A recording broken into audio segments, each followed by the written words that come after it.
जय हिंद दोस्तों। आज के इस वीडियो सेशंस में हम लोग डिस्कस करने वाले हैं इंडियन एयरफोर्स वाई ग्रुप का जो एग्ज़ाम 2011 से लेकर 2016 तक ऑफलाइन मोड में अलग अलग सेंटरों पे कंडक्ट हुआ था और उस एग्ज़ाम में जितने भी मैथ के क्वेश्चंस बने थे आज के इस वीडियो सेशंस में हम लोग डिस्कस करने वाले हैं। देखिए फ्रेंड्स, ये पार्ट 1 रहेगा जिसमें हम लोग दिल्ली सेंटर के 2 पेपर सोल्यूशंस करने वाले हैं। उसके बाद बिहटा पटना सेंटर का एक पेपर सोल्यूशंस करने वाले हैं। उसके बाद कानपुर सेंटर का पेपर सोल्यूशंस करने वाले हैं और एक बैरकपुर सेंटर का पेपर सोल्यूशंस करने वाले हैं। देखिए, इन जो भी सेंटर है इसका मैं अलग अलग प्रॉपर ढंग से वीडियो छोटा छोटा वीडियो डाला हूं, लेकिन अब मैं एक कंबाइंड वीडियो बना रहा हूं जिसमें 2011 से लेकर 2016 तक जो मैथ के क्वेश्चंस बने हैं ऑफलाइन मोड में उन सबको आज एक ही वीडियो में कंप्लीट कराऊंगा। इसके बाद पार्ट 2 आएगा, उसमें भी ऑफलाइन के जितने भी क्वेश्चंस बने हैं उन सबको कराऊंगा और पार्ट 3 में आपको ऑनलाइन मोड में जितने एग्जाम कंडक्ट हुए हैं उन सबको कराने वाला हूं। तो जो नए चैनल पर हैं वो चैनल को सब्सक्राइब करके जुड़ जाइए, क्योंकि यहाँ पे इंडियन एयरफोर्स वाई ग्रुप के जितने भी मैथ के क्वेश्चंस बने हैं प्रीवियस एग्जामों में उन सबका सोल्यूशंस कराने वाला हूं मैं। और फ्रेंड्स, इसके पहले में 2011 से लेकर 2020 तक जितने भी इंडियन एयरफोर्स वाई ग्रुप में जीके के क्वेश्चंस बने थे उन सबका मैं आपको कलेक्शंस दे दिया हूं वीडियो के माध्यम से और पीडीएफ के माध्यम से। पीडीएफ अपने टेलीग्राम चैनल पे अपलोड कर दिया हूं, तो जो कैंडिडेट अभी तक डाउनलोड नहीं किए हैं तो लिंक डिस्क्रिप्शन बॉक्स में टेलीग्राम चैनल का है, उस लिंक के माध्यम से टेलीग्राम को ज्वाइन करके और उस पीडीएफ को बिल्कुल फ्री ऑफ कॉस्ट डाउनलोड कर सकते हैं। देख सकते हैं प्रॉपर ढंग से आज सभी सेंटरों का हम लोग एक ही वीडियो में सोल्यूशन देखने वाले हैं मैथ के। देख सकते हैं ये 1/9/2011 दिल्ली सेंटर के ये क्वेश्चन है, देख सकते हैं। इसमें 10 क्वेश्चन पूछे गए थे, देख सकते हैं। और एक दिल्ली सेंटर का होगा 3/9/2011 का जो एग्जाम कंडक्ट हुआ है वहाँ का ये क्वेश्चन है, देख सकते हैं। और उसके बाद यहाँ पर बिहटा पटना 6/5/2014 के क्वेश्चन है मैथ का। और उसके बाद देख लीजिए आप ये 28/4/2015 कानपुर सेंटर का ये सभी क्वेश्चन है मैथ का। और ये लास्ट में 7/4/2016 को जो बैरकपुर सेंटर पे एग्जाम कंडक्ट हुआ है वहाँ का मैथ का क्वेश्चन है। तो आप इसका पीडीएफ भी डाउनलोड कर लीजिएगा। अब चलिए सभी सेंटरों को एक एक करके हम लोग सभी क्वेश्चंस को डिस्कस करते हैं। सबसे पहले हम लोग दिल्ली सेंटर के क्वेश्चंस को देखेंगे जो एग्जाम 1/9/2011 पूछा गया था। 1 से लेकर 100 तक के सभी संख्याओं का योग, मतलब 1 से लेकर 100 तक। तो देखिए 1 2 3 इस तरह इन सब का कितना तक का योग, 100 तक का। तो आप जानते हैं कि प्रथम n प्राकृत संख्याओं का योग का सूत्र क्या होता है, तो सूत्र होता है n इंटू n प्लस 1/2। ये होता है ना, बस इस पे लगा दीजिए। तो कितना तक, 100 तक कह रहा है। तो देखिए यहाँ पर n कितना है, नंबर कितना है, 100 है, संख्या कितना है 100 और n प्लस 1 यानी 100 प्लस 1 101 हो जाएगा। अब बट्टा 2 इसको कट पिट करेंगे तो 5050 आ जाएगा आंसर।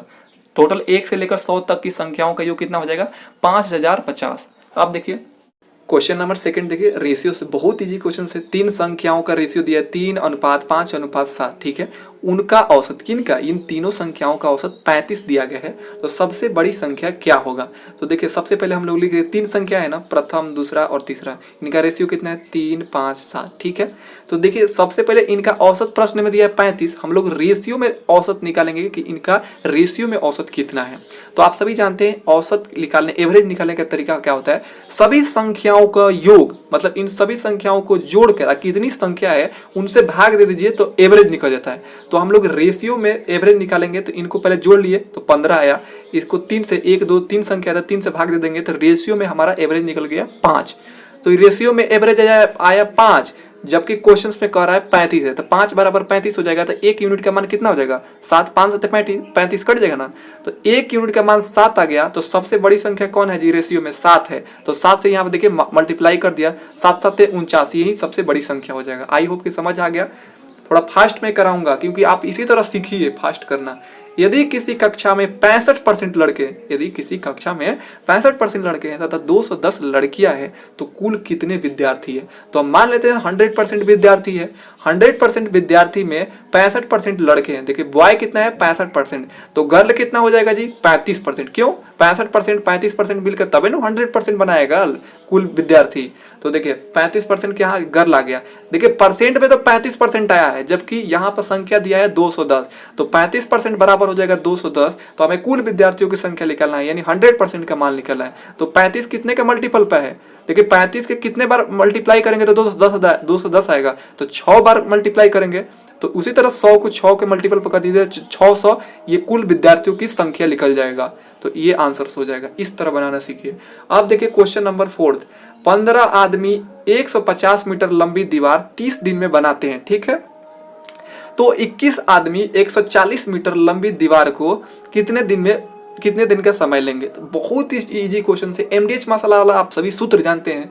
तो देखिए सबसे पहले फर्स्ट स्टेज में आप लोग पहले समझा देता हूँ थोड़ा सा कंसेप्ट। एमडीएच का मतलब होता है मास, मतलब जितने भी लोग हैं उनको लिखेंगे फर्स्ट टाइम में। ये फर्स्ट स्टेप है, ठीक है। ये यहाँ से सेकेंड स्टेप स्टार्ट हो रहा है। तो देखिए एम मतलब मास, कितने लोग हैं, डे मतलब दिन, एच मतलब आवर, इन सब का मल्टीप्लाई करते हैं ऊपर, और नीचे क्या क्या रखते हैं? देखिए वर्क जितने भी काम हुआ है, जैसे 150 मीटर लंबी दीवार बनाया गया है तो इसको नीचे रखेंगे। किसी काम का 2/5 भाग काम किया गया है उसको भी नीचे लिखेंगे। पैसा इतना कमाया उसको भी नीचे लिखेंगे बट्टा में। तो इस तरह आपको बनाना है। तो देखिए यहाँ पर देखिए 15 आदमी यानी M1 ये हो गया, 15 आदमी, ये 150 मीटर लंबी दीवार यानी काम की बात है, नीचे रखेंगे 30 दिन में, तो 30 दिन ऊपर रखेंगे। ये फर्स्ट कहानी खत्म। तो कह रहा है 21 आदमी 140 मीटर लंबी दीवार कितने दिन में बनाएगा? 21 आदमी, दिन हमें मालूम कर देते हैं, डे 2 ऊपर रहेगा और 140 मीटर दीवार बनाना है, लंबी दीवार से 140 मीटर नीचे रहेगा। भाई बस इसको कट पीट आप करेंगे तो आपको निकल के आ जाएगा D2 का मान, यानी दिन का कितना दिन लगेगा? 20 दिन निकल जाएगा। बहुत ईजी क्वेश्चन है ये। आप देखिए क्वेश्चन नंबर 5, कह रहा है पिता और पुत्र की वर्तमान आयु का अनुपात कितना है जी? 3 अनुपात। ये वर्तमान आयु का अनुपात दे दिया गया है पिता और पुत्र का। 20 वर्ष बाद पिता और पुत्र की आयु का अनुपात 5:3 होगा, तो पिता की वर्तमान आयु ज्ञात करें। बहुत इजी क्वेश्चन है, इसे लोग कई तरीका से बताते हैं, लेकिन मैं आपको सबसे सरल तरीका बताऊंगा, और मैं जितने भी आपको मैथ के क्वेश्चन सॉल्व कराऊंगा इसी माध्यम से कराऊंगा, शॉर्ट तरीका से। देखिए इसको बनाने का मैं तरीका बताता हूँ, रेशियो मेथड से। देखिए पिता और पुत्र की वर्तमान आयु का अनुपात कितना दिए? फादर और सन का देखिए वर्तमान अनुपात कितना है? 3:1 है। अब देखिए 20 वर्ष बाद, तो 20 वर्ष बाद प्लस में लिखिएगा।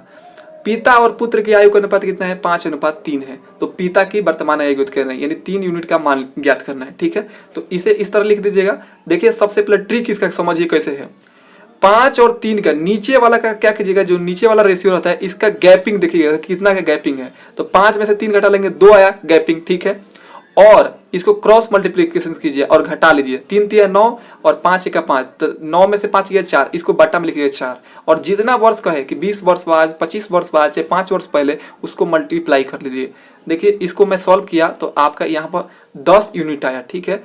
अब इस 10 यूनिट को जो मान आया है, यहाँ पर जो वैल्यू आया है, इसमें यदि पिता के रेशियो में जो वर्तमान रेशियो दिया गया है उसमें मल्टीप्लाई कर देंगे तो उनका उम्र निकल के आ जाएगा। 30 वर्ष के उम्र है, उनका आयु कितना है? 30 वर्ष का। तो इस तरह आपको बनाना है। नेक्स्ट क्वेश्चन देखिए, क्वेश्चन नंबर 6, बहुत ही आसान तरीका से ये भी बनाएंगे। 6 लीटर के नमक के बिलियन में 5% नमक है, मतलब 6 लीटर का बिलियन बनाया गया है जिसमें 5% क्या है? नमक है। अब कहा जा रहा है 1 लीटर पानी वाष्पीकृत हो जाता है, मतलब पानी खत्म हो जाता है, उड़ जाता है, तो बचे बिलियन में नमक कितना परसेंट है? बहुत ही आसान क्वेश्चन है। पहले देखिए 6 लीटर का बिलियन था, 6 लिख दिए, इसमें कितना परसेंट भाई नमक था? 5% नमक है, तो मल्टीप्लाई 5% हो जाएगा। अब कह रहा है 1 लीटर पानी वाष्पीकृत हो जाता है, मतलब निकल जाता है, तो 6 से 5 लीटर का बिलियन बच जाएगा। 1 लीटर पानी खत्म हो जाएगा, पानी वाष्पीकृत हो जाता है, तो बिलियन कितना बच जाएगा? 5 लीटर का। और आप कह रहा है उसी में उस बिलियन में नमक का कितना परसेंट है? तो मान लेते हैं X% है। अब इन दोनों को बराबर कर लेते हैं। अब देखिए बराबर करके कट करेंगे, 5 से 5 कट गया, परसेंट से परसेंट कट गया। अब बचा क्या? X का मान 6, तो यही 6 X जो है माने थे कि नमक कितना परसेंट है, तो X 6%, यही नमक कितना परसेंट बचेगा? तो 6% है। बचे बिलियन में 6% नमक है। क्वेश्चन नंबर 7 देखिए ये भी बहुत ही इजी क्वेश्चन पूछा गया था प्रॉफिट एंड लॉस का। कह रहा है यहाँ पर एक वस्तु को 720 रुपये में बेचने पर 20% का लाभ होता है, तो 25% लाभ पर बेचने के लिए कितने में बेचना होगा? देखिए यहाँ पर बेचा वाला प्रश्न बन जाता है, तो इसे बहुत ही आसान तरीका से मैं आपको समझाऊंगा। एक वस्तु को 720 रुपये में बेचने पर 20% का लाभ होता है, तो मान लेते हैं उस वस्तु का क्रय मूल्य होगा 100 रुपया। कितना होगा? 100 रुपया मान लेते हैं कि क्रय मूल्य है। अब उस पर 20% का लाभ होगा। आप सभी जानते हैं क्रय मूल्य पर ही लाभ हानि निकलता है। तो 100 रुपया पर 20% का लाभ होगा तो 120 रुपया में बेचेगा। लेकिन क्वेश्चन में कह रहा है कि 720 रुपया में बेच रहा है, तो 120 बराबर हो जाएगा 720 के। अब कह रहा है 25% लाभ पर बेचने के लिए कितने में बेचना होगा। तो 100 पर 25% का लाभ यानी 125 में बेचेगा, यानी 125 का हमें मान निकालना है।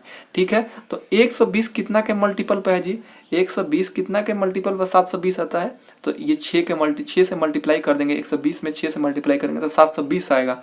तो 125 में भी 6 से मल्टीप्लाई कर देंगे तो 750 निकल के आ जाएगा। यानी 25% लाभ पर बेचने के लिए उसे 750 रुपये में बेचना होगा। कितने रुपये में बेचना होगा, 750 रुपये में बेचना होगा। तो इस तरह आप लोग समझ गए।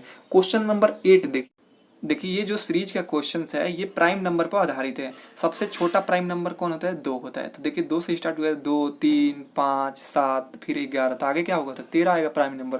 तो आंसर हो जाएगा 13 हो जाएगा। अब क्वेश्चन नंबर 9 देखिए क्वेश्चंस में कह रहा है ए जो है बी से 3 गुना तेज काम करता है। इसका मतलब ये है कि बी एक काम करता है तब तक ले ए जो है 3 काम कर लेता है। मतलब यहाँ पर जो कार्य क्षमता है ए और बी का 3:1 में इनका कार्य क्षमता है ए और बी का। अब नेक्स्ट स्टेप पढ़िए, कह रहा है बी उस काम को 45 दिन में कंप्लीट कर सकता है। तो देखिए बी उस काम को, किस काम को, जो टोटल काम है उसे 45 दिन में कर सकता है।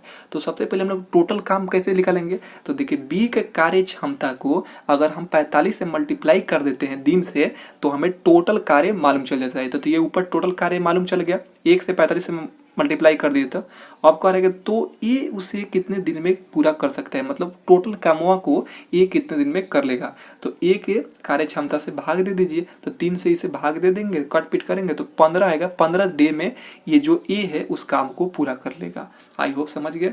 अब देखिए क्वेश्चन नंबर 10 देखिए टाइम एंड वर्क से बहुत ही अच्छा क्वेश्चन पूछा गया है।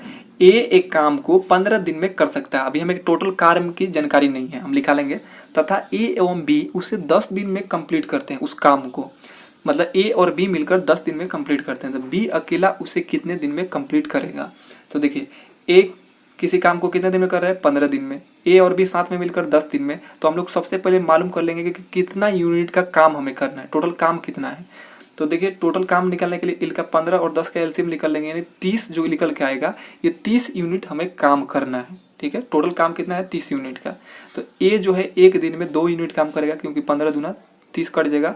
और ए और बी एक दिन में 3 यूनिट काम करेंगे। ठीक है, अब देखिए ए इसको घटा लेंगे, ए से कट जाएगा तो हमें बी का मान मतलब मालूम चल जाएगा कि बी अकेला एक दिन में कितना यूनिट काम कर रहा है। तो इधर भी घटाए हैं तो इधर भी घटा ले, 3 में से 2 गया 1, यानी बी एक दिन में 1 यूनिट काम करता है। तो टोटल काम कितना है, 30। इसमें 1 से भाग दे देंगे तो 30 मतलब बी एक दिन में 1 यूनिट काम करता है। तो टोटल काम कितने दिन में करेगा, 30 काम का है। एक दिन में 1 यूनिट काम करेगा तो 30 दिन में 30 काम करेगा। तो इस तरह 30 आंसर हो जाएगा। देखिए ये बहुत ही इजी क्वेश्चन पूछा गया था रेशियो से। ए रेशियो बी का यहाँ पर दिया गया है 7:9, बी रेशियो सी का मान दिया है 3:5। तो कह रहा है कि A ratio B ratio C का मान निकालना है। तो बहुत इजी तरीका से बना लेंगे, ए बी सी लिख देंगे। उसके बाद ए रेशियो का मान दिया है 7 तो 7 लिखेंगे ए के सामने। बी रेशियो का मान दिया है 9 तो 9 लिख देंगे। ये तो ऊपर वाला ए बी का हो गया। और बी और सी का रेशियो दिया है 3:5, तो बी के सामने 3 पहले लिखेंगे। तो देखिए 3 लिख दीजिए, 3 लिख दिया मैं, सी के सामने 5 लिख दिया। ठीक है, तो देखिए इसे 2 मेथड से बनाते हैं। एक तो क्या करते हैं, एरो मेथड, 7 को 3 से मल्टीप्लाई कर लेंगे तो ये फर्स्ट वाला रेशियो निकल जाएगा, ए का रेशियो। फिर 3 को 9 से मल्टीप्लाई कर लेंगे तो बी का रेशियो निकल जाएगा। फिर बी और देखिए फिर 9 को 5 से मल्टीप्लाई कर लेंगे तो ये सी का रेशियो निकल जाएगा। तो इस तरह आप लोग रेशियो निकाल लेंगे ए बी सी का। लेकिन आपको इस तरह एक और होता है फुलफिल करने वाला, जैसे 9 के सामने यहाँ पर खाली स्थान है तो इसको 9 लिख दीजिए, 9 को आगे 9 बढ़ा के लिख दीजिए। 3 के आगे खाली स्थान है तो 3 लिख दीजिए। अब मल्टीप्लाई कर लीजिए, 3 7 21, 9 3 27, 5 9 45। अब इसको कट कर लेंगे थोड़ा शॉर्ट में, तो 7:9:15 आंसर हो जाएगा। तो यही ए बी और सी का रेशियो निकल के आ जाएगा।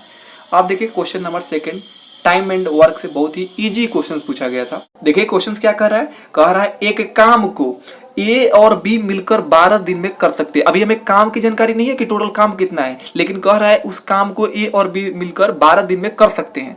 फिर कह रहा है उसी काम को ए बी और सी मिलकर 8 दिन में कर सकते हैं। बिल्कुल कम टाइम दिन लगेगा क्योंकि यहाँ पर 3 लोग हो गए, तो सी अकेला उसे कितने दिन में कर पूरा काम करेगा। ठीक है, तो बहुत ही आसान तरीका से बनाएंगे। देखिए ए और बी मिलकर 12 दिन में काम करते हैं। ठीक है, ए बी और सी मिलकर 8 दिन में काम कर सकते हैं। तो इनका सबसे पहले हम लोग मालूम करेंगे कि टोटल कितना काम है। तो 12 8 का एलसीएम निकाल लेंगे तो 24 आएगा एलसीएम। तो ये क्या हो जाएगा, यही 24 क्या है, काम करना है। 24 मान लीजिए 24 यूनिट काम करना है इस तरह।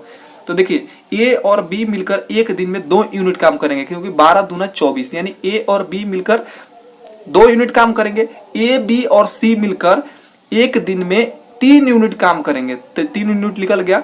अब देखिए हमें कह रहा है सी अकेला उसे कितने दिन में पूरा कर लेगा। तो सबसे पहले हम लोग क्या करेंगे कि इसको घटा लेंगे, ए बी सी में से ए बी को घटा लेंगे तो सी का एक दिन का यूनिट मालूम चल जाएगा। तो इधर घटा रहे हैं तो इधर भी घटा लेंगे, 3 में से 2 गया 1, यानी सी एक दिन में 1 यूनिट काम करेगा। तो ठीक है, अब टोटल काम कितना है जी, 24 यूनिट। ये टोटल काम कितना है, 24 यूनिट। और सी एक दिन में 1 यूनिट काम करेगा। तो टोटल काम कितने दिन में पूरा कितने दिन में कंप्लीट करेगा, तो 24 दिन में। एक दिन में 1 यूनिट काम कर रहा है तो 24 यूनिट काम करने के लिए 24 दिन लगेगा। तो आंसर हो जाएगा 24 डे। नेक्स्ट क्वेश्चन देखिए, आई होप कि आपको समझ आ रहा होगा। क्वेश्चन नंबर 3 देखिए, कह रहा है एक आदमी साइकिल से 15 किलोमीटर पर आवर की चाल से जाता है, कहीं पे जाता होगा किसी काम से, और पुनः वापस 10 किलोमीटर पर आवर की चाल से अपने स्थान पर लौटता है। जाता तो 15 किलोमीटर पर आवर की चाल से, लेकिन आता है मजा में 10 किलोमीटर पर आवर की रफ्तार से, 5 किलोमीटर कम कर देता है। हाँ भाई, किसी को भी कहीं जाना होता है तो बड़ी तेज में जाता है, लेकिन उधर मजा से आता है। तो कह रहा है तो उसका औसत चाल बताइए। देखिए इसमें कहीं पे आपको डिस्टेंस दिखाई दे रहा है, अलग अलग नहीं दिखाई दे रहा है, मतलब वो डिस्टेंस समान तय करता है। ठीक है, लेकिन वो चाल उसका अलग अलग है। तो देखिए जब भी डिस्टेंस समान हो और चाल अलग अलग हो, जाने का चाल अलग दिया हो और आने का चाल अलग हो, उसका अगर एवरेज पूछा जाता है, एवरेज चाल, तो उसके लिए फॉर्मूला होता है 2xy plus x plus Y, 2xy बटा x प्लस वाई होता है। ये फार्मूला आप लगा दीजिएगा, आपका एवरेज निकल के आ जाएगा। ठीक है, तो देखिए 2 के जगह पर 2, देखिए जाने का चाल कितना है जी, 15 किलोमीटर पर आवर, आने का चाल है तो आने के चाल वाई माने हैं तो 10 किलोमीटर पर आवर, और नीचे जोड़ देना है दोनों चाल को, तो जोड़ दिए तो 25 हो गया। बस आप कट पीट करेंगे तो 12 किलोमीटर पर आवर क्या हो जाएगा, इनकी औसत चाल निकल के आ जाएगा। अब क्वेश्चन देखिए, क्वेश्चन नंबर 4 देखिए, क्वेश्चन कह रहा है एक घोड़ा को 1980 रुपये में बेचने पर 10% का लाभ होता है। ठीक है, तो कह रहा है कि तो क्रय मूल्य बताए। तो हम मान लेते हैं क्रय मूल्य कितना है, 100 रुपया है। ठीक है, तो देखिए आप सभी जानते हैं कि क्रय मूल्य पर ही लाभ और हानि निकलता है, भाव के केस छोड़कर। ठीक है, भाव के केस में एसपी पर निकलता है। ठीक है, तो देखिए यहाँ पर हमने क्रय मूल्य मान लिया 100 रुपया है, इस पर यदि 10% का लाभ होगा तो कितना रुपये में बेचेगा, ये 110 रुपये में बेचेगा। लेकिन क्वेश्चन से कितना में बेच रहा है जी, 1980 में। तो 110 किसके बराबर होगा, 1980 के। अब देखिए 110 किसके बराबर होगा, 1980 के। तो देखिए 110 को कितना मल्टीपल करेंगे कि 1980 आएगा, तो 18 के मल्टीपल किए हैं तो 1980 आ जा रहा है। तो सेम इधर भी 18 के मल्टीपल कर दीजिए, 100 को 18 से मल्टीप्लाई कर देंगे तो कितना आ जाएगा, 1800 रुपया आ जाएगा क्रय मूल्य। यही क्रय मूल्य पूछ रहा है। इस तरह आप बनाएंगे शॉर्ट तरीका से। इसका तरीका बहुत सारा है लेकिन ये इजी तरीका है। मैं बहुत सारा प्रैक्टिस कराऊंगा, आपको समझ आ जाएगा। अभी थोड़ा सा कम समझ में आया होगा, बट इस तरह आप देखते रहिए रेगुलर, थोड़ा सा आपको ये लगेगा कि कौन तरीका है, लेकिन आप रेगुलर रहिएगा तो सब कंसेप्ट क्लियर होगा। क्वेश्चन नंबर 5 देखिए, कह रहा है एक नाविक धारा की दिशा में, ठीक है, 20 किलोमीटर पर आवर की चाल से चलता है। ये कोई नाविक है, नाव चलाने वाले को क्या बोलते हैं, नाविक कहते हैं। धारा के दिशा में कह रहा है, मतलब एक ये नाव है और ये धारा है। ठीक है, धारा के दिशा में नाव चल रहा है, मतलब दोनों का डायरेक्शन सेम है, दोनों एक ही तरफ जा रहा है। तो इसे क्या बोलते हैं, इसे अनुकूल चाल बोलते हैं। क्या बोलते हैं, अनुकूल चाल बोलते हैं। ठीक है, तो अनुकूल चाल दे दिया गया है 20 किलोमीटर पर आवर। ठीक है, इस तरह समझिएगा। और कह रहा है पुनः धारा के विपरीत दिशा में 10 किलोमीटर की चाल से चलता है। कौन, नाविक। मान लीजिए नाव इधर है और देखिए नाव इधर जा रहा है। ठीक है, नाव इधर जा रहा है लेकिन धारा इधर बह रहा है, मतलब एक दूसरे के विपरीत है। इसे प्रतिकूल चाल बोलते हैं। तो देखिए कह रहा है तो शांत जल में नाविक की चाल बताएं। तो देखिए शांत जल में नाविक का चाल निकालने के लिए बहुत ही आसान तरीका है, अनुकूल चाल प्लस प्रतिकूल चाल बट्टा 2 कर देंगे। अनुकूल चाल को x मान लिए हैं और प्रतिकूल चाल को y मान लिए हैं और बट्टा में 2, ये फार्मूला हो जाएगा। तो ये शांत जल में नाविक का चाल लिखा जाता है। यदि धारा के चाल पूछता तो हम लोग क्या करते हैं, अनुकूल चाल माइनस प्रतिकूल चाल बट्टा 2 कर देंगे, तो अब धारा के चाल लिखा जाता है। लेकिन यहाँ पर शांत जल में नाविक की चाल पूछा गया है, तो इसलिए जोड़ के मतलब अनुकूल चाल और प्रतिकूल चाल को जोड़ के बट्टा में 2 लिखकर उसको कट करेंगे। तो देखिए अनुकूल चाल 20 किलोमीटर दिया है और प्रतिकूल चाल कितना है 10 किलोमीटर, बट्टा 2 कर देंगे। अब इसको जोड़कर 2 से भाग देंगे तो 15 किलोमीटर पर आवर क्या हो जाएगा, शांत जल में नाविक की चाल निकल के आ जाएगा। आई होप कि समझ आ गया होगा। क्वेश्चन नंबर 6 देखिए, काफी फेमस क्वेश्चन है नंबर सिस्टम का। देखिए कह रहा है एक संख्या को, हमें संख्या जानकारी नहीं है अभी, 357 से भाग देने पर 39 शेष बचता है। कितना बचता है जी, कोई संख्या है उसमें 357 से भाग देने पर 39 शेष आता है, तो उसी संख्या को 17 से भाग देने पर क्या शेष आएगा। तो देखिए इसे लॉन्ग मेथड से बनाएंगे तो काफी लेंदी हो जाएगा। आप इसे क्या कर दीजिएगा कि लास्ट में जो कह रहा है ना कि 17 से भाग देने पर शेषफल क्या आएगा, तो देखिए जो फर्स्ट शेष आया, फर्स्ट स्टेप में जो शेष आया है उसको, उस शेष को जिस संख्या से भाग देकर शेषफल मंगाना है उस संख्या से भाग दे दीजिए, यानी 17 से फर्स्ट शेषफल में भाग दे दीजिए। तो 39 में 17 से भाग दे देंगे तो यहाँ पर 5 शेषफल आ जाएगा, ये निकल के आ जाएगा, यही आंसर हो जाएगा, 5 शेषफल बचेगा। ये बहुत आसान तरीका मैं बताया आपको। अब क्वेश्चन नंबर 7 देखिए, कह रहा है 3 अंकों की कितनी संख्याएं हैं जो 6 से विभाजित है। तो देखिए ये 4 ऑप्शंस है, इसी में से 3 अंक के कोई संख्या होगा, तो इसे हम लोग ऑप्शन मेथड से बनाएंगे। बहुत ही आसान तरीका है। सबसे पहले आप समझ जाइए कि 6 से विभाजित तभी होगा जब ये 2 और 3 से कोई संख्या विभाजित हो। तो 2 से विभाजितता के नियम क्या होता है, जिस संख्या के इकाई स्थान पे 0, 2, 4, 6, 8 रहे वो संख्या 2 से विभाजित हो जाएगा पूर्ण रूप से। और 3 से विभाजितता का नियम क्या है कि जिन संख्याओं का योग 3 से पूरा कटे, संख्याओं का योग 3 से पूरा कटे वो 3 से विभाजित होगा। तो देखिए ये 2 से क्या, फर्स्ट ऑप्शन देखिए 2 से विभाजित है, इसके इकाई स्थान पर 9 है, 9 कभी 2 से कटेगा नहीं, ये तो बिल्कुल नहीं होगा। अब देखिए इसको पहले सेकंड छोड़िए और थर्ड देखिए 154 देखिए ये तो 2 से कट जाएगा क्योंकि इसका इस इकाई स्थान पर कितना है 4 है, ये भी 2 से कट जाएगा। लेकिन अब दोनों को 3 से चेक करके देखते हैं। 3 से चेक करेंगे तो देखिए इनका योग कितना हो रहा है, 5, 4, 9, 1, 10, 10 3 से कटेगा नहीं, तो ये भी नहीं होगा। अब देखिए इसका योग 3, देखिए इन संख्या का योग देखिए 5 1 6 6 2 8, 8 3 से कटेगा नहीं कटेगा, यानी ये 2 से तो विभाजित है लेकिन 3 से विभाजित नहीं है, तो इसलिए 6 से भी विभाजित नहीं है। अब देखिए ऑप्शन बी चेक कीजिए। देखिए सबसे पहले ये 2 से तो कट जाएगा क्योंकि इसके इकाई स्थान पर 0 है, ठीक है, विभाजितता के नियम से, और 3 से भी कटेगा क्योंकि 5 और 1 6, इनके संख्याओं का योग 6 3 से कट जाएगा। इस तरह ऑप्शन बी जो है ये 3 अंकों की संख्या है जो 6 से विभाजित हो जाएगा। तो इस तरह आपको मतलब बनाना होगा। तो क्वेश्चन देखिए 8 देखिए, क्वेश्चन कह रहा है किसी आयत की लंबाई तथा चौड़ाई को क्रमशः 30% तथा 20% बढ़ाने पर क्षेत्रफल में कितना % की वृद्धि होगा। तो आप सभी जानते हैं कि आयत का क्षेत्रफल कितना होता है, लंबाई गुणे चौड़ाई होता है। देखिए इसे हम लोग एरो मेथड द्वारा बनाएंगे, बहुत ही आसान तरीका से। इसे ए बी फार्मूला द्वारा भी बनाया जाता है, लेकिन हम लोग एरो मेथड इससे भी आसान होता है। देखिए सबसे पहले क्या है, लंबाई अपने आप में 100% होगा, इसे परसेंट के रूप में बनाएंगे तो लंबाई सबसे पहले 30% बढ़ रहा है, यानी 130 हो जाएगा लंबाई, ठीक है। फिर कितना, चौड़ाई कितना बढ़ रहा है जी 20%, तो 120 हो जाएगा। तो लंबाई और चौड़ाई को मल्टीप्लाई करके 100 से भाग दे दीजिए, ठीक है। और जब भाग देंगे तो 156 आया, इसको रिपीट करेंगे मल्टीप्लाई करेंगे तो 156 आया। ये 100 से कितना ज़्यादा है, 56 है ज़्यादा, तो 56% की वृद्धि हो जाएगा। इस तरह 100 से यदि कम रहता तो उतना की कमी होता है इस तरह, लेकिन यहाँ पर वृद्धि हो रहा है, 156 आया यानी 56% की वृद्धि हो रहा है। क्वेश्चन नंबर 9 देखिए, कह रहा है किसी वृत्त की परिधि को 20% बढ़ाने पर क्षेत्रफल में कितना % की वृद्धि होगा। तो कह रहा है वृत्त की परिधि को पहले 20% बढ़ाने पर क्षेत्रफल में कितना परिवर्तन होगा। तो देखिए क्षेत्रफल क्या होता है वृत्त का, पाई आर स्क्वायर होता है ना। तो पाई तो यहाँ पर कांस्टेंट है, आर जो है यहाँ पर आर मल्टीप्लाई आर है, यानी आर में 2 बार चेंजेस होगा। तो सबसे पहले आर यानी पहला जो आर है अपने आप में 100% होगा, पहले 20% बढ़ेगा, इसे भी एरो मेथड द्वारा बनाएंगे। तो पहले 20% बढ़ेगा तो 120 हो जाएगा, सेकंड वाला आर बढ़ेगा तो 120 हो जाएगा, इसको मल्टीप्लाई करके 100 से भाग देंगे तो 100, इसको कट पिट करेंगे तो 144 आएगा। ये 100 से कितना ज़्यादा है, 44 ज़्यादा है, यानी 44% की वृद्धि। इस तरह आपको क्वेश्चन बनाना होगा एग्जाम में। क्वेश्चन 10 देखिए, कह रहा है ये सीरीज का क्वेश्चन है, 5 है, 8 है, फिर 14, 26, 50, तो आगे टर्म में क्या आएगा। तो देखिए यहाँ पर एक आपको दिखाई दे रहा है, सबसे पहले 5 से 2 से 5 में 2 से मल्टीप्लाई किया गया है और 2 घटाया जा रहा है। मतलब हर टर्म में क्या हो रहा है, 2 से मल्टीप्लाई हो रहा है और 2 घटाया जा रहा है। कैसे, 5 दूना 10, 10 में से 2 गया 8, यहाँ पर 8 है। फिर 8 में 2 से मल्टीप्लाई गया 16, 16 में से 2 गया 14, फिर 14 दूना 28, 28 में से 2 गया 26। फिर इस तरह आप मतलब करेंगे तो आगे वाला नेक्स्ट टर्म देखिए, 50 दूना कितना होता है 100, 100 में से 2 घटा लेंगे तो 98 आ जाएगा। नेक्स्ट क्वेश्चंस को डिस्कस करते हैं। बहुत ही इजी क्वेश्चंस पूछा गया है डाइस वाला प्रोबेबिलिटी से। देखिए क्वेश्चंस कह रहा है, दो पासे को उछालने पर समान अंक आने की क्या प्रक्रिया होगी। तो सबसे पहले मैं आपको बताता हूँ पासा किस तरह दिखता है जी। आप सभी खेले होंगे लूडो, उसमें इस तरह का पासा होगा जिसपे क्या होता है, नंबरिंग दर्शाया गया होता है डॉट के माध्यम से। जैसे 1 दिया गया होता है, इधर साइड में 2 लिखा रहता है, इधर साइड में 3 लिखा रहता है। मतलब टोटल कंडीशंस कितना रहता है, 1 से लेकर 6 तक डॉट के माध्यम से दर्शाया गया होता है।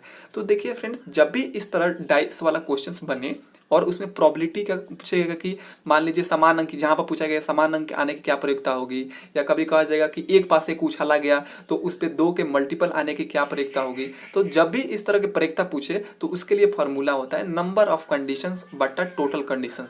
अब यहाँ पर समझते हैं टोटल कंडीशंस क्या होता है। देखिए टोटल कंडीशंस का मतलब ये होता है कि मान लीजिए एक पासे को उछालते हैं तो क्या क्या आ सकता है, 1 से लेकर 6 तक आ सकता है, ठीक है। तो ये एक पासे में टोटल कंडीशंस कितना होगा, 6 कंडीशंस होगा। अगर बात करते हैं दो पासे को एक साथ उछालते हैं तो टोटल कंडीशंस कितना बनेगा जी, तो 6 का डबल बनेगा यानी 36 बनेगा। इस तरह आपको यदि 3 का रहे तो 6 का ट्रिपल बनेगा। तो इस तरह आप टोटल कंडीशंस निकाल लेंगे। तो यहाँ पर दो पासे के उछालने की बात हो रहा है तो टोटल कंडीशंस पे कितना होगा, 6 का स्क्वायर यानी 36 बन जाएगा। अगर एक पासा रहता तो 6 बनता। तो ये टोटल कंडीशंस आपको समझ आ गया। तो नीचे तो बट्टा में 36 आएगा, ये तो कंफर्म हो गया। अब कह रहा है नंबर ऑफ कंडीशंस, मतलब इसमें क्या कंडीशंस पूछा गया है। कह रहा है दो पासे को उछालते हैं तो समान अंक आने की क्या प्रक्रिया होगी। तो देखिए दो पासे को उछालेंगे तो समान अंक एक पर एक या एक आ सकता है, दूसरे पर भी एक आ सकते हैं, समान हो सकता है। देखिए अब देखिए दूसरा बार उछालेंगे तो या तो 2 आ सकता है, सेकंड पे भी 2 आ सकता है। इस तरह आपको 6 कंडीशन समान अंक आने का दिखेगा दो पासे को उछालने पर। देखिए ये कंडीशंस है 1 1 2 2 3 3 4 4 5 5 6 6, इतना ही ना आएगा ना समान, इससे ज्यादा तो नहीं आएगा। तो 6 कंडीशंस बनेगा दो पासे को उछालने पर। तो नंबर ऑफ कंडीशंस कितना आ गया जी, 6 आ गया, ठीक है। टोटल कंडीशंस में बताया था दो पासा है तो 36 हो जाएगा। बस इसको काट दिए हैं, 6 6 जा कितना हो जाता है 36, तो 1/6 हो जाएगा। तो ये कितना आया, समान अंक आने की प्रक्रिया क्या हो जाएगा, तो 1/6। क्वेश्चन नंबर सेकंड देखिए, बहुत ही इजी क्वेश्चन पूछा गया है ट्रिग्नोमेट्री का। कह रहा है cos x plus cos square x बराबर 1 हो तो sign square x plus sine के पावर 4x का मान क्या होगा। तो चलिए सबसे पहले इसको हम लोग सॉल्व करते हैं। इतना को देखिए cos x की जगह पर cos x लिख दिए और बराबर दे देंगे, और एक है बराबर की इधर तो एक रखेंगे, और ये बराबर ये इधर से लेफ्ट साइड से राइट साइड में जाएगा cos स्क्वायर एक्स तो माइनस में हो जाएगा, तो 1 माइनस कॉस एक्स स्क्वायर हो जाएगा।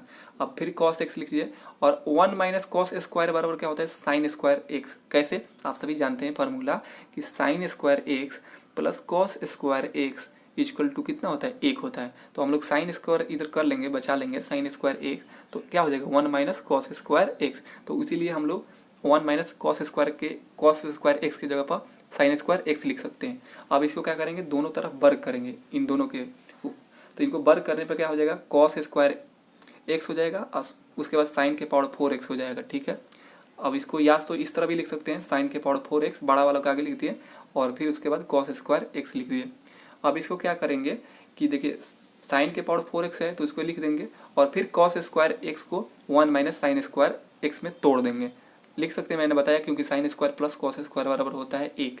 इसको इस तरह, अगर कॉस स्क्वायर बचाते हैं तो 1 माइनस साइन स्क्वायर बच जाता है, इसलिए लिख दिए। अब देखिए क्या होता है, साइन के पावर 4x को साइन के पावर 4x लिख दिए, और देखिए ये लेफ्ट साइड में, अगर ये राइट साइड से साइन स्क्वायर एक्स माइनस में है, अगर ये लेफ्ट साइड में आएगा तो साइन प्लस में साइन स्क्वायर एक्स हो जाएगा, और बराबर के राइट साइड में एक है तो एक ही रह जाएगा। तो हमसे यही ना पूछा गया है, sine square x plus sine के पावर 4x का मान, या sine 4x plus sine square x plus में है तो इधर उधर कर सकते हैं, तो कोई दिक्कत नहीं होगा। तो बात है कि यहाँ पर वैल्यू 1 आया है तो इसका वैल्यू कितना आ जाएगा, 1 हो जाएगा। अब देखिए क्वेश्चन नंबर थर्ड, ये ट्रेन संबंधित क्वेश्चन है। देखिए कह रहा है एक रेलगाड़ी 130 मीटर लंबी है, मतलब रेलगाड़ी की लंबाई कितना है, 130 मीटर। फिर कह रहा है 45 किलोमीटर पर आवर की चाल से 30 सेकेंड में एक पुल को पार करती है, कौन, ट्रेन। तो पुल की लंबाई क्या होगा, तो पुल की लंबाई मान लेता हूँ p होगा, p मीटर होगा, कितना होगा, p मीटर। तो देखिए फ्रेंड्स, कुछ ऐसी लंबाइयाँ होता है जिसे हमें नगण्य मान कर चलना होता है। जैसे मान लीजिए प्लेटफॉर्म पर खड़े व्यक्ति, उसकी लंबाई नहीं लिया जाता है।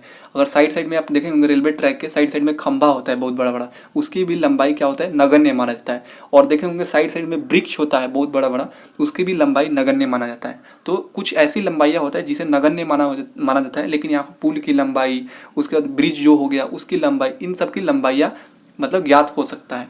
तो देखिए, ये ऐसा जब भी क्वेश्चन पूछा जाए जिसमें लंबाई निकालना हो, तो उस या आपको समय निकालने के कभी पूछ सकता है, कभी चाल निकालने को पूछ सकता है, तो इसके लिए एक ही फार्मूला है। ट्रेन संबंधित क्वेश्चन में एक फार्मूला काफ़ी चलता है, फेमस है।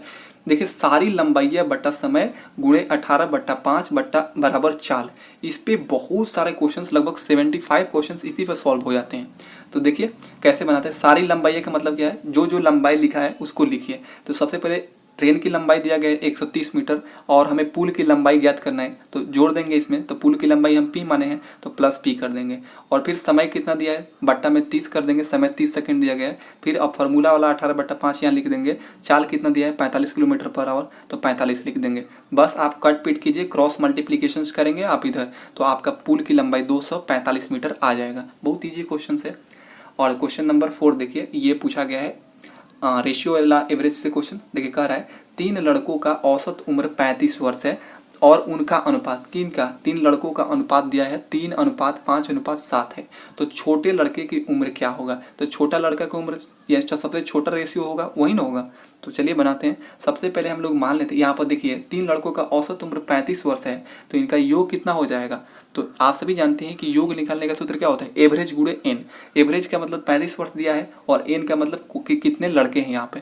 तो 35 लड़के हैं 3, तो 3 से मल्टीप्लाई करेंगे 105 वर्ष, यानी इन तीनों लड़कों का जो उम्र है, टोटल उम्र 105 वर्ष है। अगर हम लोग रेशियो में बात करते हैं कि इनके रेशियो में कितना योग बन रहा है इन लड़कों का, तो 15 बनेगा, क्योंकि जोड़िए 3 5 3 8 8 7 15, मतलब रेशियो में इनका योग कितना आया, उम्र का योग 15, जबकि इधर एवरेज निकालने पर ऐसे आ रहा है 105। तो 15 बराबर 105 का हो जाएगा। तो ये कितना के 15 को कितने बार मल्टीप्लाई करेंगे तो 105 आएगा। तो 15 में 7 से यदि मल्टीप्लाई करेंगे तो 105 आएगा। तो हमें पूछ रहे हैं छोटे लड़के की उम्र, यानी 3 यूनिट का मान निकालना है। तो 3 में हम लोग 7 से मल्टीप्लाई कर देंगे, तो 7 3 का 21 वर्ष, यानी छोटे बच्चे की उम्र कितना आ जाएगा, तो 21 वर्ष आ जाएगा। क्वेश्चन नंबर 5 देखिए, बहुत ही इजी क्वेश्चन पूछा गया और फेमस क्वेश्चन है ये। देखिए कह रहा है वृत्त की त्रिज्या में 50% की वृद्धि की जाए तो उसके क्षेत्रफल में कितना % की वृद्धि होगा। देखिए इसे कई तरीका, एक तो ए बी फार्मूला लगाकर बनाते हैं, लेकिन मैं आपको एरो मेथड बताऊंगा, बहुत ईजी बन जाएगा। कह रहा है क्षेत्रफल में कितना % की वृद्धि होगा। तो क्षेत्रफल क्या होता है वृत्त का, पाई आर स्क्वायर होता है। पाई यहाँ पर कांस्टेंट हो गया, आर यहाँ पर 2 आर हो जाएगा, यानी आर मल्टीप्लाई आर किया गया तभी ना आर स्क्वायर हुआ। तो मतलब ये दोनों आर में समान वृद्धि हो रहा है, यानी 50% फिर 50%। तो सबसे पहले हम लोग 50% वृद्धि करेंगे, तो 100 से 50% वृद्धि करेंगे 150 हो जाएगा। फिर सेकंड वाला में भी समान करेंगे 50% की वृद्धि, तो 150 हो जाएगा। बस इस तरह करके बट्टा में 100 करके कट पीट करेंगे इसको। तो कट करेंगे तो 0 से 0 कट गया, 0 से 0 कट गया, 15 15 225। ये 100 से देखना होता है कि 100 से कितना ज़्यादा है। यदि ज़्यादा है तो उतना वृद्धि होगा। जैसे 100 से ये 125% ज़्यादा वृद्धि है, 125 ज़्यादा है, तो यानी 125% की वृद्धि हो रहा है। क्षेत्रफल में कितना % की वृद्धि होगा, तो 125% की वृद्धि होगा। अगर मान लीजिए 100 से कम आता है यहाँ पर वैल्यू, तो वो कमी होता है। कि 100 से मान लीजिए 100 से 98 यहाँ पर आता है, तो 2% की कमी होता है। इस तरह बनाते हैं। बहुत ईजी क्वेश्चन है, काफ़ी फेमस है, कई एग्जाम में पूछा जाता है। अब देखिए क्वेश्चन नंबर 6। क्वेश्चन नंबर 6 कह रहा है कि 9 centimetre multiply 11 centimetre multiply 12 centimetre के घनाभ में, इसका मतलब आप समझ रहे हैं, ये घनाभ की लंबाई है, ये चौड़ाई है और ऊंचाई है, मतलब इनके सबका वैल्यू दिया है इस घनाभ का। ठीक है, फिर कह रहा है कि इस घनाभ से 0.3 सेंटीमीटर व्यास के कितने गोलियां बनाई जा सकती है। गोलियां मतलब क्या है, गोला जैसा होता है ना, गोला के आकार के गोलियां बनती है।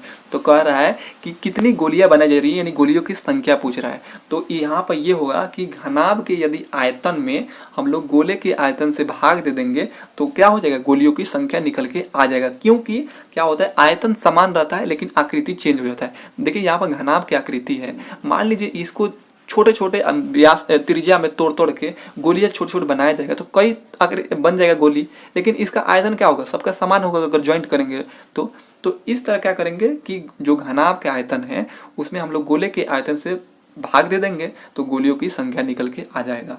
तो देखिए घनाभ का आयतन क्या होता है, LBH होता है, और गोले के आयतन क्या होता है, 4/3 πr³ होता है। तो देखिए यहाँ पर थोड़ा सा सबसे पहले यहाँ पर व्यास दिया है, इसको त्रिज्या में कन्वर्ट कर लीजिए, तो 0.3/2 करेंगे तो त्रिज्या निकल के आ जाएगा। ठीक है, अब बस इसका मान पुट कीजिए, LBH यानी ये वैल्यू हो जाएगा ऊपर। उसके बाद 4/3 पाई का मान कितना है, 22/7। R³ का मान लिखना है, यानी 0 दशमलव, यहाँ पर ये नहीं रहेगा, 0.3 और बट्टा 2 यहाँ पर क्यूब करेंगे, स्क्वायर नहीं होगा तो क्यूब करेंगे। ठीक है, बस आपको इसको सॉल्व करना होगा। ऊपर वाले के ऊपर सेम लिखे हैं, 4 और 22, 4/22 हो जाएगा, ये क्यूब हो जाएगा, ऊपर वाला -3 के क्यूब होगा, तो 3 3 9 9 तो ये 27, यानी 0.027 हो जाएगा। ठीक है, फिर नीचे वाला कहाँ जाएगा, ये 3 7 2, तो 2 तो 8 हो जाएगा। ठीक है ना, तो ये 8 हो जाएगा, तो ये सभी ऊपर चला जाएगा। ठीक है, ऊपर चला गया, ये नीचे वाला 0.27 है, 3 अंक के बाद दशमलव लगा है तो ऊपर 1000 हो जाएगा। बस आप कट पिट करेंगे तो 84,000 गोलियों की संख्या निकल के आ जाएगा। अब देखिए यहाँ पे क्वेश्चन नंबर 7 देखिए, अलजेब्रा के बहुत ही फेमस क्वेश्चन है ये सभी। कह रहा है √42 plus √42 plus √42 dot dot dot infinite तक कि इसका वैल्यू क्या होगा। तो जब भी इस तरह का क्वेश्चन रहे, समान जब संख्या दिया रहे उसके ऊपर अंडर रूट लगकर लगभग इन्फिनाइट तक जा रहा हो, तो ऐसा कीजिए कि जो संख्या हो उसका ऐसा 2 फैक्टर लेना है जिसे मल्टीप्लाई करने पर तो आ जाए, जैसे यहाँ पर 42 आ जाए, लेकिन उसका जो फैक्टर लिए हैं उसका अंतर 1 आना चाहिए। ठीक है, तो देखिए 7×6 42, यहाँ पर अंतर 1 भी आया और मल्टीप्लाई करने पर 42 आ गया। अब देखेंगे कि इसमें 7 और 6 में कौन आंसर होगा, यही 2 आंसर देगा।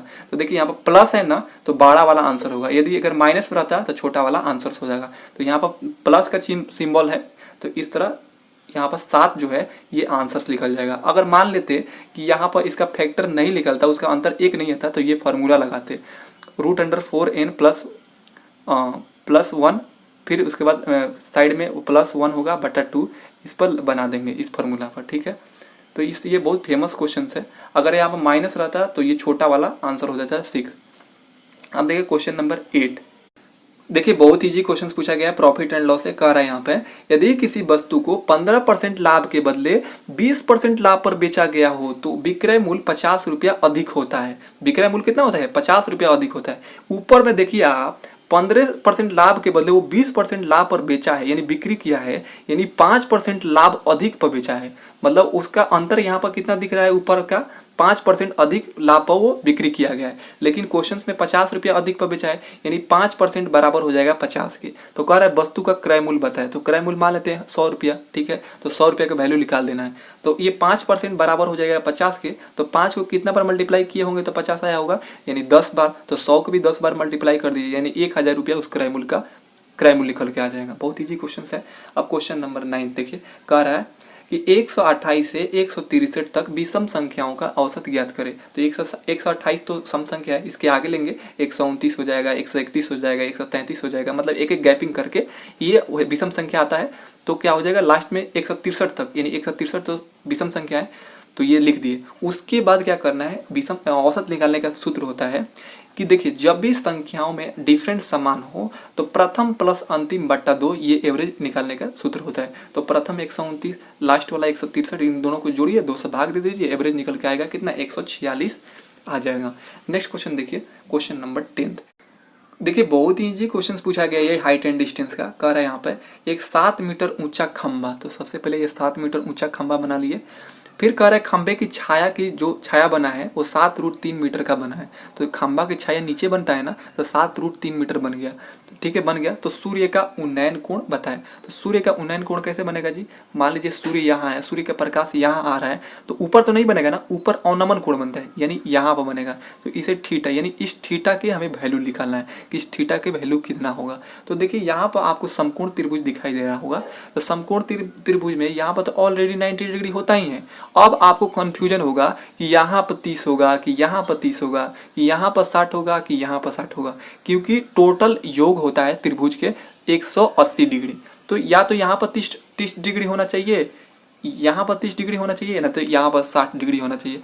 तो आप मुजबानी आपको कैसे बनाना है मैं बताता हूँ। देखिए 7 और 7√3 में कौन बड़ा है, तो 7√3 बड़ा है, इसकी वैल्यू ज़्यादा है और ये 7 जो है कम है। तो देखिए थीटा कम मान कम, थीटा ज़्यादा मान ज़्यादा, समझ गए। तो मतलब थीटा कम 30 डिग्री यहाँ पर कम वाला आएगा, 30 डिग्री यहाँ पर आ जाएगा।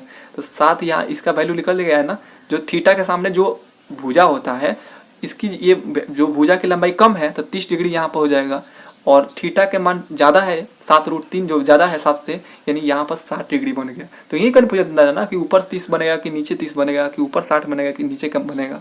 तो देखिए यहाँ पर उन्नयन कोण मान आ जाएगा 30 डिग्री। ये तो ओरल तरीका है मतलब बनाने का। वैसे मैं जब पढ़ाऊंगा ना टॉपिक वाइज भाई, टॉपिक वाइज सभी क्वेश्चन कराऊंगा आपको मैथमेटिक्स का, यदि आपका सपोर्ट अच्छा रहे तो वहाँ पर आपको हाइट एंड डिस्टेंस में ओरल मेथड बताऊंगा क्वेश्चंस बनाने का। जो आप लोग 10वीं में एक एक पन्ना 2-2 पन्ना बनाते हैं, उसे एक लाइन में बनाने का तरीका बताऊंगा। लेकिन आप लोग तो बेसिक भी समझ लीजिए। देखिए आपको ये तो बताइए, ये लंबाई, आधार, ये सभी दे दिया गया है। तो आप सभी जानते हैं tan थीटा पर क्या होता है, लंब बटा आधार। तो बस मान रखिए लंब कितना है 7, आधार दिया 7√3, इसको कट करेंगे 1/√3 आया। तो ये 1/√3 किसका वैल्यू होता है, तो 30 डिग्री। tan 30 डिग्री का वैल्यू कितना होता है, 1/√3 डिग्री। तो ये 30 डिग्री का वैल्यू इस तरह भी निकल के आ गया। आपको याद रखना होगा tan 30 डिग्री का मान होता है 1/√3, उसके बाद 45 डिग्री का मान होता है 1, फिर 60 डिग्री का मान होता है √3। तो आपको याद रखना होगा, ये बेसिक बात है। क्वेश्चन नंबर फर्स्ट देखिए, बहुत इजी क्वेश्चन है, लेकिन इसमें जो नए बिगिनर्स कैंडिडेट हैं वो उलझ जाते हैं क्योंकि उन्हें कंसेप्ट क्लियर नहीं किया जाता है। मैं आज कंसेप्ट क्लियर करूंगा, बहुत ही आसान तरीके से बताऊंगा। देखिए कैसे कह रहा है, 9 पुरुष या 8 महिला, मतलब 9 पुरुष या 8 महिला दोनों में से कोई किसी कार्य को 12 दिन में कंप्लीट करते हैं। कोई काम होगा उसको 12 दिन में, या तो 9 पुरुष या 8 महिला 12 दिन में कंप्लीट कर लेते हैं, ठीक है। फिर कह रहा है तो 18 पुरुष और 5 महिला उसी कार्य को कितने दिन में करेंगे। कौन कार्य को, जो 9 पुरुष 12 दिन या 8 महिला 12 दिन में कंप्लीट कर रहा है, उसी कामों को कह रहा है कि 18 पुरुष और 5 महिला कितने दिन में कंप्लीट कर लेंगे। तो अगर हम लोग टोटल काम निकाल लेते हैं इन दोनों में से कोई एक को लेकर, और उसमें 18 पुरुष और 5 महिला से भाग दे देते हैं, तो उनका कार्य मालूम चल जाता है कि ये लोग 18 पुरुष और 5 महिला कितने दिन में काम करेंगे। तो देखिए सबसे पहले हम लोग क्या करेंगे, 9 पुरुष और 8 महिला जो दिया गया है इसको हम लोग बराबर कर लेंगे, क्योंकि हमें रेशियो में मालूम चल जाएगा कि कितना रेशियो में है इनका। तो 9 मेल और 8 फीमेल बराबर हो जाएगा। तो मेल और फीमेल का रेशियो कितना हो जाएगा, एक दूसरे के उल्टा हो जाता है बराबर में। तो मेल हो जाएगा 8 और फीमेल का हो जाएगा रेशियो 9। तो 8:9 में मेल और फीमेल का रेशियो आ गया। चलिए अब क्या करना है, हमें सबसे पहले टोटल कार्य जानकारी रखना है। तो टोटल कार्य कैसे मालूम करेंगे, तो या तो आप 9 पुरुष को 9 पुरुष को अगर 12 से मल्टीप्लाई कर देंगे दिन से, तो टोटल कार्य निकल के आ जाता है, ठीक है। या आप 8 महिला लेकर बना लीजिए। देखिए आप दोनों में से कोई ले लीजिए, 9 पुरुष लेकर बनाइए या 8 महिला लेकर बनाइएगा, आंसर सेम आएगा। तो चलिए हम फर्स्ट वाला लेकर बनाते हैं, मेल वाला लेके। 9 पुरुष को यदि हम 12 से मल्टीप्लाई कर देते हैं तो टोटल कार्य में निकल जाता है। तो ऊपर टोटल कार्य निकल गया है, ठीक है। अब उसी टोटल कार्य को कह रहा है कि 18 पुरुष और 5 महिला कितने दिन में कर रहे हैं। तो 18 मेल और 5 फीमेल को जोड़ के अब भाग देंगे। तो सबसे पहले मान पुट कर लीजिए। जो मेल है उसका मान कितना है, 8 दिया है, रेशियो में 8। और देखिए यहाँ पर भी 8 कर दीजिए, जहां जहां मेल है उधर 8 पर रखिए, फीमेल की जगह पर 9। बस इसको मल्टीप्लाई कर लीजिए। देखिए तो 8 में 9 में 8 से मल्टीप्लाई किया तो 72 हुआ। 12 को 12 उतारेंगे और नीचे को भी मल्टीप्लाई किए, 18 8 4400, फिर प्लस है और 9 5 45 हो गया। अब इसी को सीधे सिंप्लीफिकेशन मैंने यहाँ पर किया हूँ, देख सकते हैं आप। इधर इसको सिंप्लीफिकेशन करेंगे तो 32/7 डेज में ये कौन, 18 पुरुष और 5 महिला इस कार्य को कर लेंगे। किस कार्य को, जो कार्य 9 पुरुष और 8 महिला कर रहे हैं 12 दिन में। तो आई होप कि समझ में आ गया आपका। अब सेकंड क्वेश्चन देखिए ये जो क्वेश्चंस पूछा गया बहुत ही इजी क्वेश्चंस पूछा गया है एचसीएफ से। अब आप सोच रहे हैं माइंड में कि ये तो बंदा बिना क्वेश्चंस पढ़े ही बोल देगा कि एचसीएफ का, ये मतलब रट्टा मारा है। नहीं भाई साहब, आप भी ऐसा प्रैक्टिस करा दूंगा मैं आपको कि आप भी क्वेश्चंस देखते ही आपके माइंड में क्लिक हो जाएगा कि ये क्वेश्चंस एचसीएफ का है कि एलसीएम का है। देखिए कैसे मैं क्लिक करके बताता हूँ आपको। वह बड़ी से बड़ी संख्या कौन है, यहीं से आपको क्लिक हो जाना चाहिए। बड़ी से बड़ी संख्या पूछा है यानी एचसीएफ लिख लेगा ही लिख लेगा। कह रहा है जिसमें 719 तथा 930 में भाग देने के बाद क्रमशः 5 तथा 6 शेष बचे। तो इसे तो आप ऑप्शन मेथड से भी बना सकते हैं कि मान लीजिए ये 4 ऑप्शन दिया गया है, इसी में से वो बड़ी से बड़ी संख्या होगा जिससे मान लीजिए 719 तथा 930 से भाग देने के बाद 5 तथा 6 शेष बचेगा। तो इसी 4 ऑप्शन में से कोई होगा, तो भाग देकर चेक कर सकते हैं, लेकिन वो मेथड लॉन्ग हो जाएगा। तो मैं आपको बताता हूँ क्या करिए, जो संख्या में भाग देना है बड़ी से बड़ी संख्या में, उस संख्या को यहाँ पर लिखिए 719 और 930, और जो शेषफल है उस शेषफल को घटा लीजिए। ठीक है, यहाँ पर जब भी एचसीएफ निकालना होगा उसमें शेषफल को घटा लीजिएगा। तो 719 में से 5 घटाएंगे तो 714 आएगा, और 930 में से 5 घटाएंगे तो 924 आएगा। और जो आया यहाँ पर 714 और 924, इसका एचसीएफ निकाल लेंगे तो इसका 714 और 924 का एचसीएफ कितना हो जाएगा, 42 हो जाएगा। 42 हो जाएगा तो इसका यही आंसर हो जाएगा। इसे आप भाग देंगे तो क्रमशः 5 तथा 6 शेष बचेगा। तो ऑप्शन सी सही हो जाएगा यहाँ पे। अगर यहाँ पर रहता वह छोटी संख्या क्या है, तो वहाँ पर क्या होता, एलसीएम निकलता है, लेकिन वहाँ पर शेषफल जुड़ता है एलसीएम में। तो ये सारे कंसेप्ट क्लियर करूंगा जब डिटेल्स में पढ़ाऊंगा एलसीएम एचसीएफ को। देखिए अब क्वेश्चन नंबर 3। देखिए ये जो क्वेश्चन है प्रॉफिट एंड लॉस का, काफ़ी फेमस क्वेश्चन है। कई बार SSC, railway, defence, paramilitary force में ये क्वेश्चन रिपीट हो चुका है। इसे मैं बहुत ही आसान तरीका से बताऊंगा, 2 तरीका बताऊंगा आपको। किसी वस्तु को 540 रुपये में बेचने पर 10% की हानि होती है। अब यहाँ पर लोकल लैंग्वेज में समझते हैं। मान लीजिए कोई दुकानदार है, कोई वस्तु को 540 रुपये में बेचता है तो उसे 10% की हानि हो जाता है। ठीक है, फिर कह रहा है वह दुकानदार है उसे कितना में बेचे, मतलब उसे कितना में विक्रय करे कि उसे 10% के लाभ हो, मतलब वो 10% का लाभ कमाना चाहता है। तो सबसे पहले हम लोग मानते हैं कि उस वस्तु का, जो दुकानदार है उस वस्तु का क्रय मूल्य कितना होगा। तो हम लोग 100 रुपये क्रय मूल्य मान लेते हैं उस वस्तु का। तो आप सभी जानते हैं कि क्रय मूल्य पर ही लाभ और हानि देखने को मिलता है। तो देखिए अगर शुरुआत में अगर 10% का इधर हानि हुआ है तो 100 पर 10% की हानि हुआ है, यानी वो 90 रुपये में बेचा होगा। लेकिन क्वेश्चन में कह रहा है 540 रुपये में बेचा है, यानी 90 जो बराबर हो जाएगा 540 के, कितना के बराबर हो जाएगा, 540 के। फिर कह रहा है उसे कितना में बेचे कि 10% का लाभ हो। तो 100 पर 10% का लाभ होगा, यानी 110 रुपये में बेचेगा, यानी इसी का ना वैल्यू निकलना है। तो 90 का ये कितने बार मल्टीप्लाई करने के बाद ये 540 आया होगा, तो 6 बार, 6 9 54 जीरो है तो 540। तो इस तरह 90 में 6 से मल्टीप्लाई करेंगे तो 540 आएगा। तो 110 का वैल्यू को भी 6 से मल्टीप्लाई कर देंगे, क्योंकि ऊपर जितना मल्टीप्लाई हुआ है उतना नीचे भी करना होगा। ठीक है, तो 110 में 6 से मल्टीप्लाई करेंगे तो आपका 6 से 60 आ जाएगा, यानी 6 से 60 उस वस्तु को 6 से 60 रुपये में वस्तु को बेचने पर 10% का लाभ होगा। तो आप इस तरह आपको बनाना है, या आप एक और तरीका लगा सकते हैं डायरेक्ट बनाने का। जो विक्रय मूल्य दिया है शुरू में 540, उसको फिक्स कर लीजिए, और उसके बाद क्रय मूल्य मान लीजिए 100 रुपया। शुरुआत में 10% की हानि हुआ है, यानी 90 में बेचा है। फिर उसे कह रहा है कितना में बेचे कि 10% का लाभ हो, तो 100 पर 10% का लाभ कमाना चाहता है, यानी 110 रुपये में बेचेगा, यही ना 10% का लाभ हो।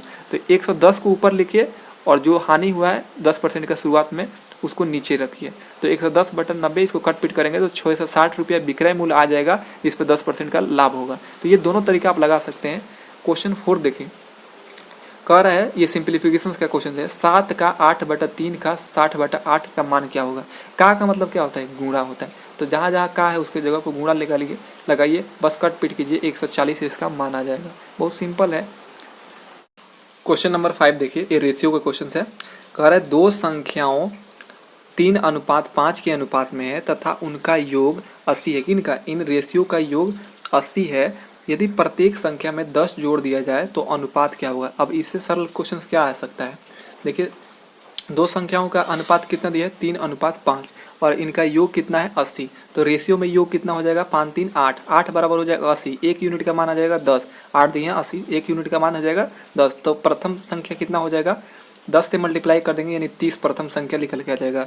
दूसरा जो संख्या है इसमें 10 से मल्टीप्लाई करेंगे, 10 5 50, दूसरा संख्या निकल के आ जाएगा कितना, 50। अब कह रहा है कि इसमें 10 जोड़ दिया जाए संख्या में, तो दोनों में 10 10 जोड़ेंगे तो 30 में 10 जोड़ेंगे तो 40, 50 में 10 जोड़ेंगे तो 60। अब इसको कट पिट करेंगे, 0 से 0 कट गया, 2 दूना 4, 2 3 6, 2:3 इसका रेशियो निकल जाएगा 10 जोड़ने के बाद। ठीक है, आप क्वेश्चन देखिए, क्वेश्चन नंबर 6। क्वेश्चन नंबर 6 देखिए, ये परसेंटेज से बहुत इजी क्वेश्चन पूछा गया। सारा इजी क्वेश्चन आता है, बस आपको थोड़ा सा माइंड सेटअप करना होता है। क्वेश्चन हम प्रैक्टिस कीजिए सबसे ज़्यादा। देखिए क्वेश्चन कह रहा है, एक कॉलेज में हुए चुनाव में एक उम्मीदवार को 62% मत प्राप्त होता है। मतलब एक कॉलेज है, वहाँ पर 2 कैंडिडेट उठे होंगे, जिसमें एक कैंडिडेट को 62% मत प्राप्त होता है। और आगे कह रहा है प्राप्त होते हुए 144 मतों के अंतर से चुना गया। कौन? फर्स्ट उम्मीदवार जो है वो जीत जाता है 144 मतों से, सेकंड वाला से। तो अब देखिए कह रहा है कि तो डाले गए मतों की कुल संख्या कितना है, तो हम मान लेते हैं डाले गए मतों की कुल संख्या 100% है। तो 100% है तो इसमें प्रथम वाले कैंडिडेट को 62% मिला है, तो सेकेंड वाले को कितना मिला होगा? 38%। ठीक है, तो फर्स्ट वाला कितना परसेंट से जीता होगा, इसके बीच के गैपिंग देख लीजिए। तो 24% के मत से, 24% में बात करते हैं तो 24% मत से ये जीता है। लेकिन अगर यहाँ पर संख्या में कितना दिया है? 144, तो 24% बराबर हो जाएगा 144 के। तो ये तो हमसे क्या पूछा गया है? कुल वोटों की संख्या, तो यानी 100% का वैल्यू निकालना है। तो 24 को कितना से मल्टीप्लाई करेंगे कि 144 आएगा, यानी 6 से मल्टीप्लाई करेंगे तो 144 आएगा। तो नीचे वाले के भी उतना ही से मल्टीप्लाई कर दीजिए, 100 को 6 से मल्टीप्लाई करेंगे यानी 600, यानी टोटल 600 वोट थे। तो टोटल वोटों की संख्या कितना हो जाएगा? 600।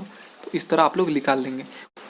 क्वेश्चन नंबर 7 देखिए, कह रहा है 1.21 और 0.09 का मध्य अनुपात क्या होगा। तो बहुत सिंपल है, पता है क्या कीजिए, इन दोनों को मल्टीप्लाई कीजिए और इसके ऊपर अंडर रूट लगा दीजिए दोनों के ऊपर। बस आप इसको देखिए 1.21 है तो पॉइंट 2 अंक के बाद लगा है ना, तो क्या कीजिए इसके पॉइंट की जगह पर 1 लिखिए और कितना अंक के बाद है? 2 अंक के बाद पॉइंट लगा है ना, तो 2 जीरो लिख दीजिए, यानी 121/100 हो जाएगा। सेम इधर भी होगा, 2 अंक के बाद जीरो लगाना है, पॉइंट की जगह पर 1 लिखिए और 2 अंक के बाद जीरो है तो 2 जीरो लगा दीजिए, यानी 9/100 हो जाएगा। इधर 121/100 हो जाएगा। ठीक है, अब बस इसका वर्गमूल निकाल लीजिए। तो 121 का वर्गमूल 11 होगा, 100 का वर्गमूल 10 होगा, 9 का वर्गमूल 3 होगा, 100 का वर्गमूल कितना होगा? 10 होगा। अब देखिए इसको मल्टीप्लाई करिए, 11 3 33, 10 दहिया 100, 33 को 100 से भाग दीजिए, 0.33 आंसर आ जाएगा। क्वेश्चन नंबर 8 देखिए, ये डिस्काउंट से क्वेश्चन पूछा गया, बहुत ही इजी क्वेश्चन है। इसे हम लोग फ्रैक्शन मेथड से बहुत ही आसानी तरीके से बना लेंगे। तो ये कह रहा है किसी वस्तु को 25% की छूट पर 3600 रुपये में बेचा जा रहा है, तो उसका अंकित मूल्य क्या था। मतलब कोई वस्तु है जिसे 25% की छूट दिया जा रहा है तो 3600 रुपये मिल रहा है, तो कह रहा है कि आखिर उस पर अंकित मूल्य कितना था ताकि उस पर छूट मिला। आप सभी जानते हैं कि अंकित मूल्य पर ही डिस्काउंट मिलता है। तो इसे जो 25% है ना, इसे फ्रैक्शंस में बदल लेंगे। तो 1/4 होगा, कैसे होगा? 25/100 कर देंगे, 25 चौका 100। ठीक है, अब 1/4 का मतलब आप समझ रहे हैं क्या? देखिए जो अंश में 4 लिखा है इसका मतलब है मार्केट प्राइस यानी अंकित मूल्य।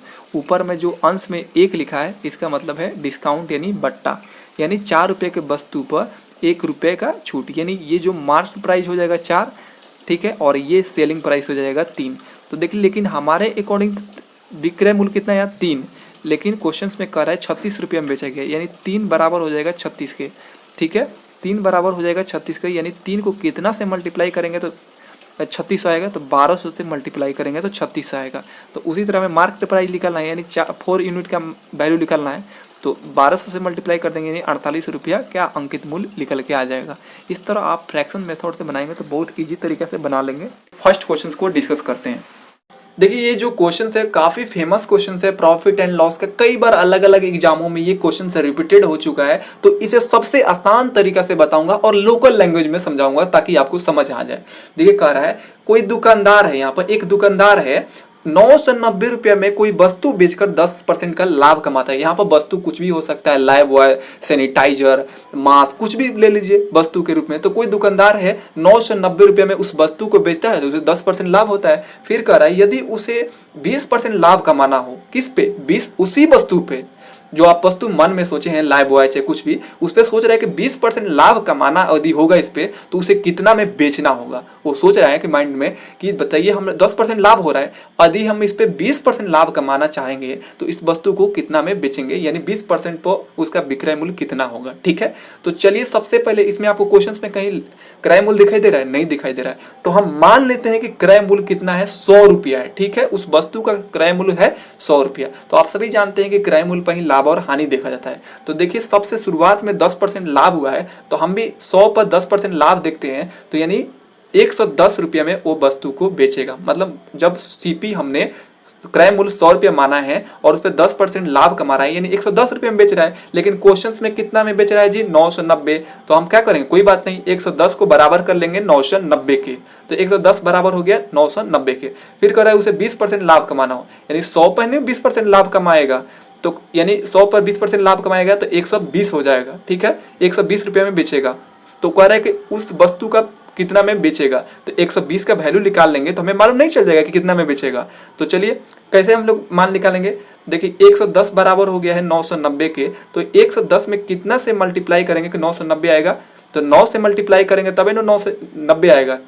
ठीक है, तो नीचे भी उतना ही से मल्टीप्लाई कर दीजिए। 12 में 9 से मल्टीप्लाई करेंगे तो 12 9 108, जीरो लास्ट में है तो जीरो बैठा दीजिए। यानी 20% लाभ कमाना चाहेगा वो, तो उसे 1080 रुपये में बेचना होगा उस वस्तु को। तो इस तरह आप इस कंसेप्ट से बना सकते हैं।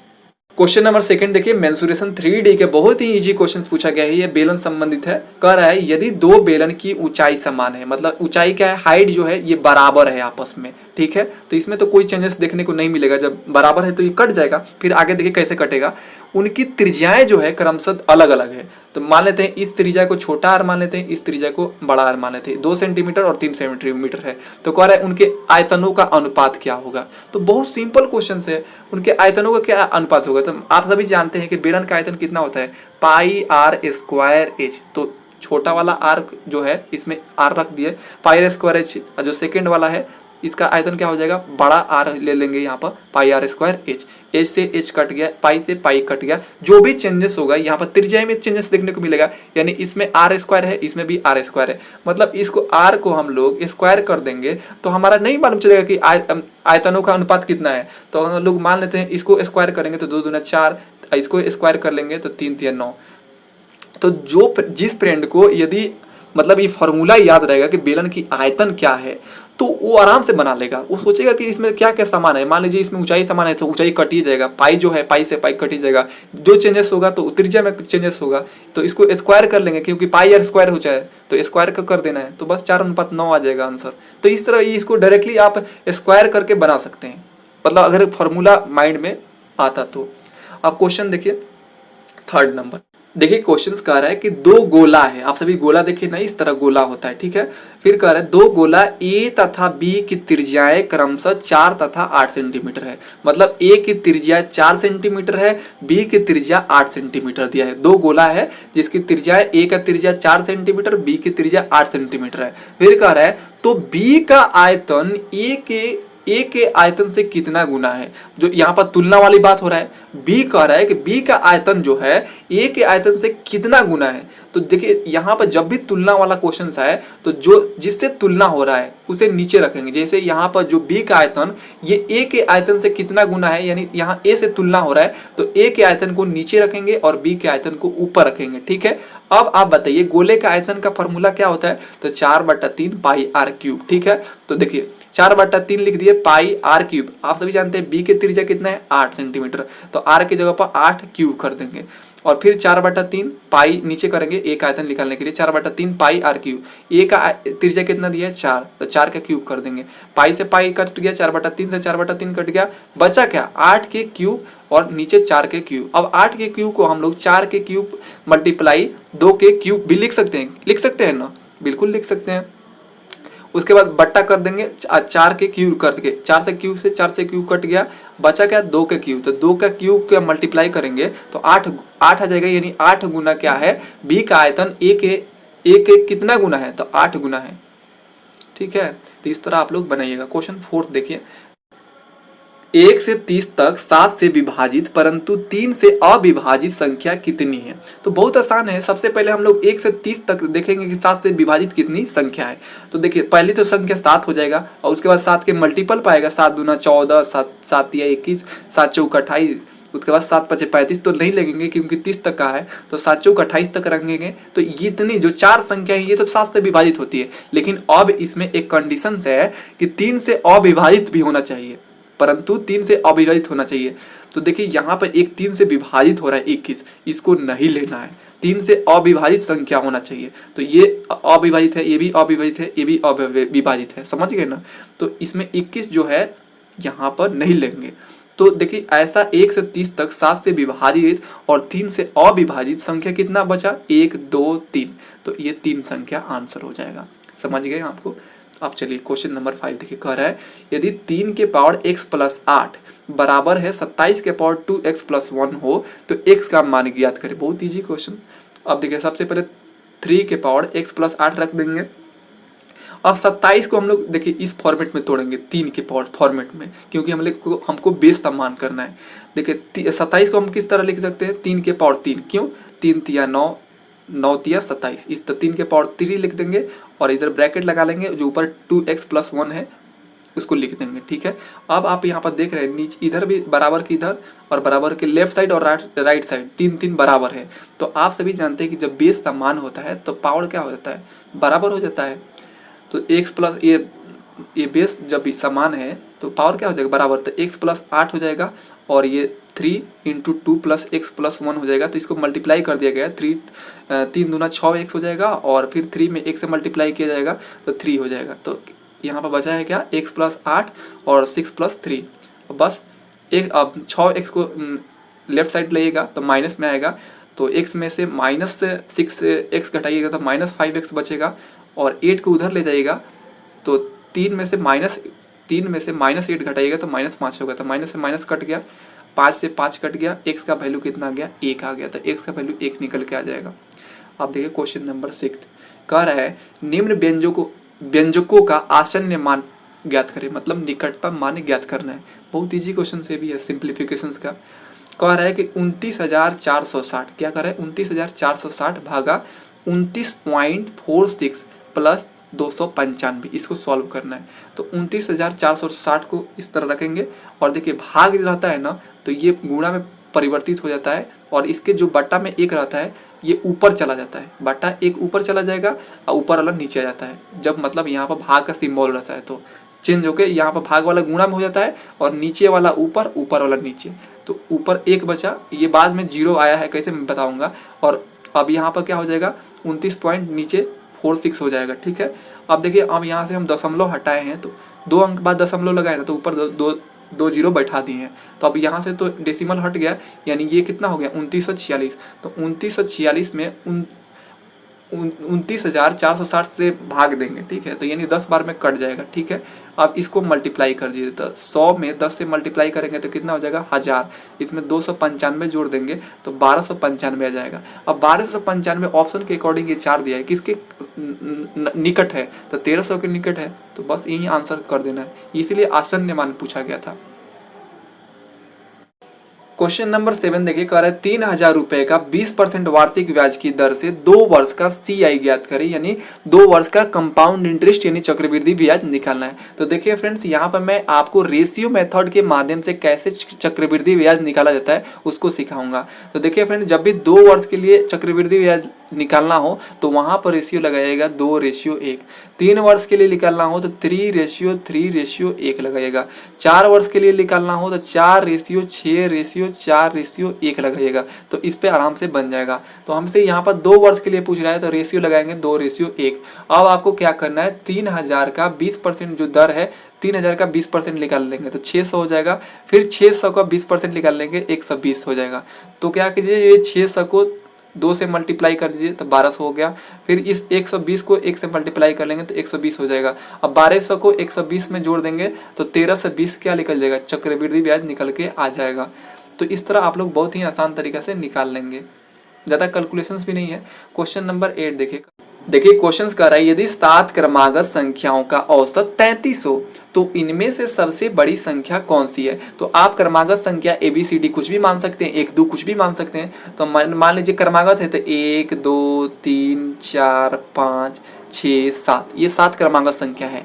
तो आप बताइए 7 क्रमागत संख्या में सबसे आगे वाला ही ना संख्या सबसे बड़ा होगा, यानी 7वें स्थान पर जो संख्या निकल के आएगा वो सबसे बड़ा होगा। अब यहाँ पर समझिए कि औसत क्या बताता है, बीच वाली संख्या को दर्शाता है, बीच वाला वैल्यू को दर्शाता है। तो अब बताइए 7 क्रमागत संख्याओं में बीच वाला वैल्यू कौन है, यानी चौथे स्थान पर कौन है। देखिए 3 स्थान इधर से छाटिए, 3 स्थान इधर से, चौथे स्थान पर एवरेज निकल करके आएगा तो चौथे स्थान पर 33 हो जाएगा एवरेज। ठीक है, अब बताइए 5वें स्थान पर क्या हो जाएगा, 34 होगा। 6ठे स्थान पर क्या होगा, 35 होगा। 7वें स्थान पर क्या होगा, 36 होगा। तो हमें कह रहा है कि सबसे बड़ी संख्या कौन सा है, तो 7वें स्थान पर है, यानी 36 क्या हो जाएगा, बड़ी संख्या निकल के आ जाएगा। छोटी संख्या पूछेगा सबसे, तो इधर से घटाते चलिए 33, उसके बाद तीसरे स्थान पर 32 आएगा, दूसरे स्थान पर 31 आएगा, फर्स्ट स्थान पर 30 आएगा, तो सबसे छोटी हो जाएगा 30। 7 क्रमागत संख्याओं में सबसे छोटी संख्या 30 हो जाएगा। बीच वाला संख्या तो आपको मालूम ही है 33 है, तो इस तरह आप निकाल सकते हैं, लेकिन इसमें बड़ी संख्या पूछा है तो 36 हो जाएगा। अब क्वेश्चन नंबर 9 देखिए, कह रहा है यहाँ पर 6.8 kg का कितने परसेंट 17 ग्राम है। तो सबसे पहले इधर ग्राम है तो इसको भी ग्राम में कन्वर्ट कर लीजिए। आप जानते हैं 1 kg में 1000 ग्राम होता है, तो 6.8 kg में कितना ग्राम होगा, तो 6800 ग्राम होगा। 68,000 नहीं होगा क्योंकि एक अंक बाद यहाँ पर डेसिमल लगा है। अगर 68 kg रहता तब 68,000 ग्राम रहता। अब क्वेश्चन ये बना कि 6800 ग्राम का कितने परसेंट 17 ग्राम है।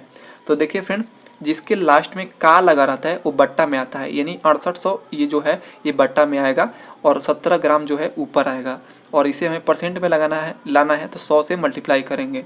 देखिए जो 2 जीरो से 2 जीरो कट गया, 17 चौका 68, यानी 1/4 आया। अब 1 में 4 से भाग देंगे तो 0.25% आएगा, यानी इसका मतलब है 6.8 kg का 0.25% 17 ग्राम है। तो इस तरह आप निकाल पाएंगे। आई होप कि ये वीडियो आप सभी को बहुत ही अच्छा लगा होगा। यदि अच्छा लगा है तो एक लाइक कीजिएगा और छोटा सा प्यारा सा कमेंट्स कीजिएगा ताकि हमको एक मोटिवेशन मिले। और फ्रेंड्स मिलते हैं नेक्स्ट पार्ट में, तब तक लिए आप सभी को जय हिंद।